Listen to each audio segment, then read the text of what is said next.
Last వీడియోలో చెప్పాను కదా, ఈ ఇయర్ 2 days సెలబ్రేట్ చేసుకుంటున్నాము మేము ఫెస్టివల్ అని చెప్పేసి. సో అది గెస్ట్ చేయమని చెప్పాను. సో అదేంటంటే మేము పూజలో కూర్చొని దేవుడికి సపరేట్గా పూజ చేయిస్తున్న అవకాశం మాకు వచ్చిందనమాట ఈసారి.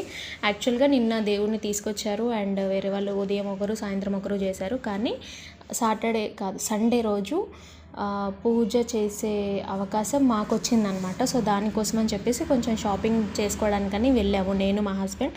అండ్ నా లైఫ్లో ఫస్ట్ టైం ఇలాగ దేవుడి దగ్గర పూజ చేయించడము, దేవుడికి పూజ చేయించడము. ఎప్పుడు వినాయక చవితి అంటే నార్మల్ ఇంట్లో బొమ్మ పెట్టుకొని అదే రోజు బొమ్మను కదిపేసి నిమజ్జనం చేసే నార్మల్గా చేసుకునే వాళ్ళం. కానీ ఈ ఇయర్ మా వీధిలో పెట్టిన వినాయకుడి దగ్గర పూజ చేయించుకుంటున్నాము. సో దానికి ఐఎమ్ హ్యాపీ, చాలా హ్యాపీగా ఉన్నాను. ఎందుకంటే నా లైఫ్లో ఎప్పుడు నేను అలా చేయించలేదన్నమాట. చాలా ఎక్సైట్మెంట్ కూడా ఉంది, ఎలా అవుతుందా ఏంటా అని చెప్పేసి. ఆ వీడియోస్ కూడా పెడతాను, చూస్తూ ఉండండి. అండ్ మీలో ఎంతమంది ఇలా సపరేట్గా పూజ